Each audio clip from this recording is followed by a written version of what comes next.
북한 김정은 국무위원장이 최근 노동당 전원회의에서 북한이 한국보다 국격과 지위에서 우위에 있다는 의미의 발언을 한 것은 국제 현실과는 괴리가 크다는 지적이 나옵니다. 오히려 한국은 세계 10위권의 경제국 등 글로벌 중추국가로 발돋움하는 반면에 북한은 주민들에게 기본적인 전기와 식량조차 제대로 공급하지 못하는 빈곤국에서 벗어나지 못하고 있습니다. 김영권 기자가 보도합니다. 조선중앙TV 등 북한 관영 매체들은 김정은 국무위원장이 지난달 30일 노동당 전원회의에서 대남 노선의 근본적 방향 전환을 밝히며 북한이 사실상 국격과 지위에서 한국보다 우위에 있다고 밝혔다고 전했습니다.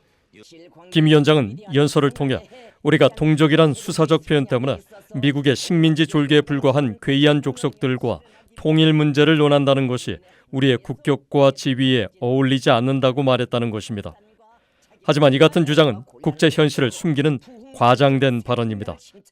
실제로 김 위원장의 발언이 있던 날 세계 최고 부호인 일론 머스크, 테슬라 최고 경영자는 인터넷 사회관계망 서비스인 X에 불빛이 환한 한국과 칠흑 같은 어둠뿐인 북한을 대조적으로 보여주는 한반도의 야간 위성사진을 올렸습니다.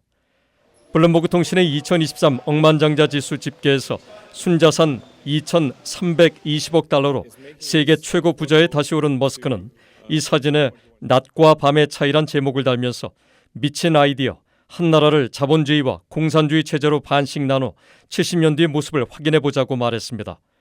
한국전쟁 정전협정 체결 후 70년 동안 달라진 남북한의 현실을 지적한 것입니다. 이런 한국과 북한의 달라진 국제 위상은 여러 국제 통계로도 쉽게 확인됩니다.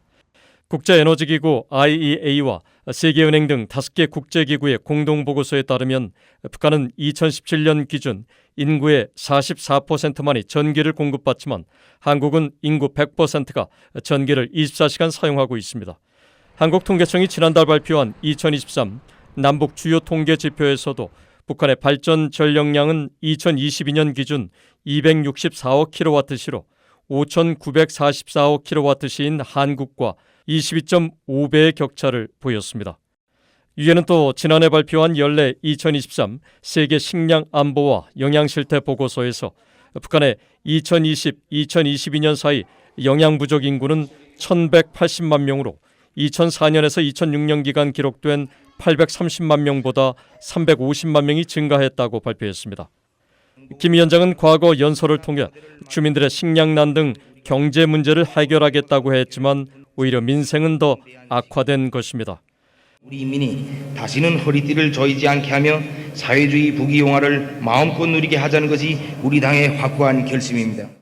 한국통계청의 2023 남북 주요 통계 지표를 보면 북한의 명목 국민총소득 GNI는 한국의 60분의 1, 1인당 국민총소득 GNI도 30분의 1에 불과합니다.